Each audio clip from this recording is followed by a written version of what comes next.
Sekudutshulwe kwabulawa-ke umsolwa-ke obengaphandle ngebheyili yamacala-ke angu-29 okweba-ke nokuduna zona-ke izimoto-ke. Ithimba-ke elihlanganisa-ke amaphoyisa ezinhlaka-ke ezahlukene ngamanye amazwi-ke nenkampani-ke yonogada ezimele bebelandela le moto esolwa-ke ecaleni-ke lokuthunjwa kukasomabhizinisi-ke waseBenoni-ke ongumnumzane-ke ubani-ke uShamshuddin Faki.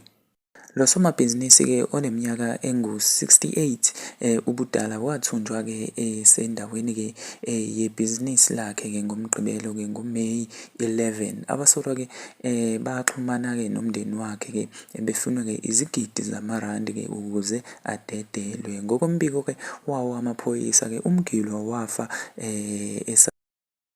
esezandleni-ke zabathumbi bakhe kanti-ke isidumbu sakhe-ke size satholakala-ke ngoMsombuluko silaxazwe eDalpark. Ithimba-ke lona-ke okuyilona-ke belijutshiwe-ke ukuphenya-ke leli cala lokuthumba-ke lilandele-ke imikhondo-ke noma-ke umkhondo wolwazi-ke ngabasolwa-ke lwabaholela-ke ku-N12 phakathi-ke kweKlip River nejika lomgwaqo-ke oseGoli lapho-ke kube nokungqubuzana-ke nabasolwa-ke abebehamba ngengqovungqovu-ke yeveni-ke ngoLwesibili ebusuku. So umsolwa-ke obehamba ngale moto-ke uDutshulwa wabulawa-ke iwona-ke amaphoyisa-ke. Ngesikhathi-ke kuseshwa imoto abehamba ngayo kutholakale izincwadi-ke zikaMnumzane uFaki, amalambu-ke aluhlaza, izinombolo-ke zezimoto-ke ezazisetshenziswa-ke